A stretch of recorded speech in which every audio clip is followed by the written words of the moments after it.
যারা বেশি নামাজ পড়বে তারা বেশি জান্নাতে ঢুকবে নাকি? নামাজ পড়তে পড়তে যারা কপাল কালো করে ফেলছে এরা ঢুকবে না?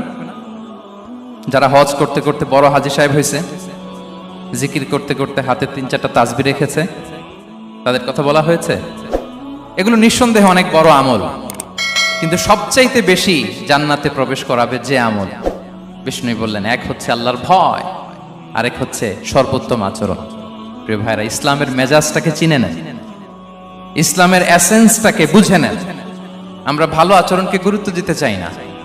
অনেক নামাজি লোক দেখবেন নামাজ পড়তে পড়তে কপালে কালো দাগ ফেলে দিছে, বাসায় বউয়ের সাথে খারাপ আচরণ করে, খিটখিটে মেজাজের, প্রতিবেশীর সাথে শুধু ঝগড়া, কলিগদের সাথে ঝগড়া, মারামারি, দুঃসম্পর্ক, এরকম আছে না? নাই বলেন, আছে না? কিন্তু নামাজি, অনেক বড় হাজি, একদিনও কোরআন তেলাওয়াত মিস হয় না, তো এত ইবাদত করেও সে ইসলামের আসল এসেন্সটাকে ধরতে পারে নাই। বিষ্ণু বললেন, সবচেয়ে বেশি জান্নাতে প্রবেশ করাবে যে দুটি আমল, একটি হচ্ছে তাকওয়াল্লাহ, আল্লাহর ভয়, আরেকটি হচ্ছে উত্তম আচরণ, সর্বোত্তম আচরণ।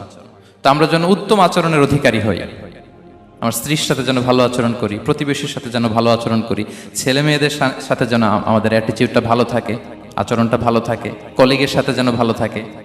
বিশ্বনবীর আচরণ যেমন ছিল তেমন আচরণ যেন আমরা গড়ে তুলতে পারি। আওয়াজ করে পড়ুন আমিন। শুনুন।